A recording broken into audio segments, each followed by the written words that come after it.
그냥 당뇨나 고혈압 같은 것들을 심각하게 생각하지 않고 그냥 친구처럼 함께 간다고 생각하시는 분들이 굉장히 많은 것 같아요.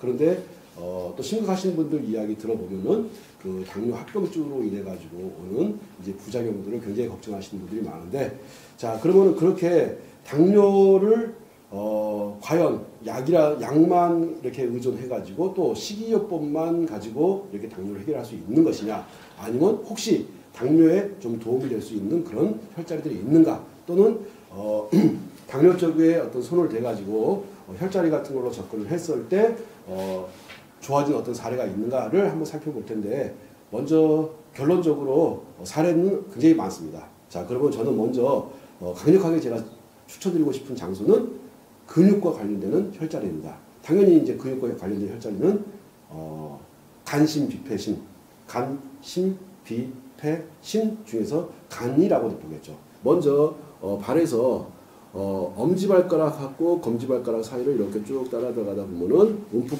패인 부분, 움푹 손가락이 3분의 1 정도 마디가 쑥 들어갈 정도로 움푹 패인 부분이 있어요. 자, 움푹 패인 부분인데 요 움푹 패인 부분을 보고서 태충이라고 합니다.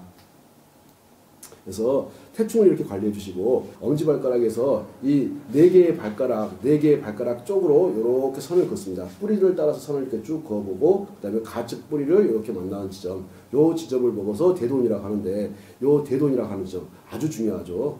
자, 이렇게 대돈과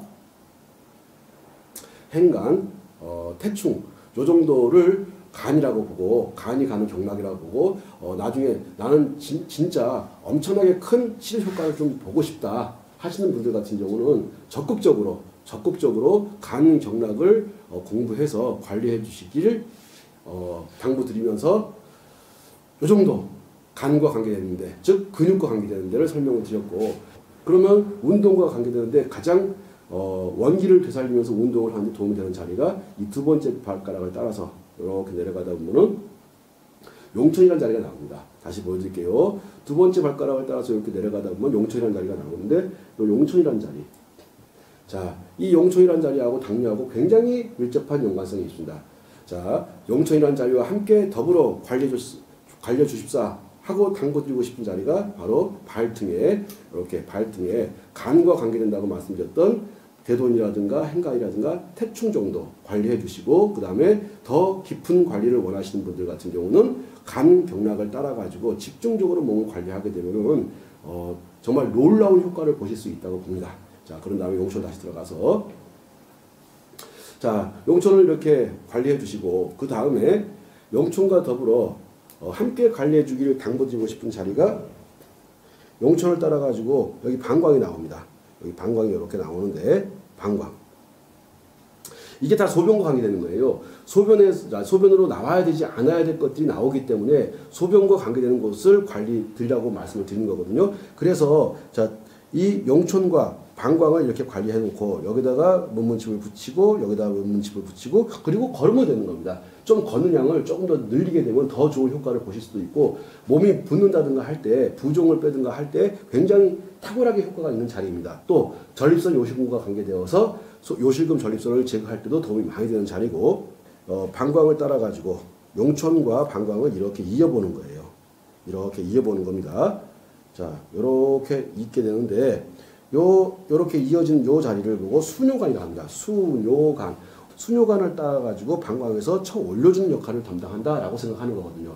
자, 이렇게 발바닥에서 만들어진 소변이 수뇨관을 따라서 방광을 따라서 계속 생식기 주변에다가 방광에다가 소변을 한 방울, 두 방울, 세 방울, 10방울, 100방울 채워가지고 이것이 나가도록 해준다고 보는 거예요. 자, 그런 다음에 요 복숭아뼈에서 한 4, 5cm 올라온 지점, 삼문교라는 지점이 있습니다.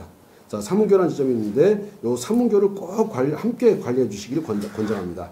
저는 요 정도 자리 가지고서 지금까지 많은 당뇨로 고생하시는 분들하고 제가 가르쳐드린 부분을 관리하십시오 했을 때 결과적으로 엄청나게 많은 좋은 결과들을 봤습니다. 그래서 저는 꼭 당부드리고 싶은 부분이, 이렇게 발등에 있는 간경락 부분과 발바닥에 있는 용천 부분과, 그 다음에 수뇨관을 따라 가지고 소변이 잘 나가도록, 원활하게 잘 나가도록 하면서 포도당 성분은 잡아주고, 그 다음에 몸에 쓸데없는 분비물들은 빼주고 하는 역할을 하는 용천, 수뇨관, 방광을 관리하면서 함께 이 생식기 쪽으로 세 개의 중요 혈자리가 흘러들어가는 삼은교를 관리하라고 말씀을 드리고 싶습니다. 자, 여기에 덧붙여가지고 더 많은 혈자리를 관리하면 더 좋지 않을까? 네, 더 좋죠. 당연히 좋죠. 소화기 계통을 관리해주게 되면은, 즉 포도당 성분을 더 잘게 썰어가지고 근육 쪽으로 더 잘 흡수가 될 수 있도록 해준다고 하면은 당연히 당뇨에 엄청난 효과가 있을 거라고 생각을 하는 겁니다. 생각을 하고 제가 해봤더니 너무너무 결과적으로 좋은 결과가 나오는 거예요. 그래서 또 말씀드리고 싶은 부위는 비장경락과 위장경락을 꼭 관리해 주십사 하는 부분입니다. 다시 한번 말씀드릴게요. 지금 제가 주제를 당뇨로 가져가고 있는데 당뇨를 관리하는 데 있어가지고 간 쪽에서 근육의 기능을 원활하게 해준다. 그 다음에 용천 부분에서 신장의 기능을 원활하게 해준다. 신장과 방광을 원활하게 아주 잘 작동하도록 만들어주고 소변 기능을 원활하게 해주고 그런 다음에 소화기 쪽에서 내가 입에서 잘 씹어줘가지고 음식을 넘겨야 되는데 그런 것들을 덜 하게 되면 위장 쪽에서 굉장히 많이 힘들어하거든요. 많은 노력을 해야 됩니다. 그러면 그때 위장 쪽에서 많은 노력을 잘 할 수 있도록 에너지를 넣어주는 곳인 비장과 위장을 함께 관리해 주게 되면 당뇨 쪽에 생각보다 굉장히 좋은 결과를 많이 가져옵니다. 정말 눈에 띄게 당뇨가 변화되는 모습들을 볼 수 있을 것이라고 보거든요. 자, 그러면은 가볍게 가면서 비장과 위장을 어떻게 치고 들어가지만 보여드리고서 당뇨에 대한 이야기를 끝맺도록 하겠습니다.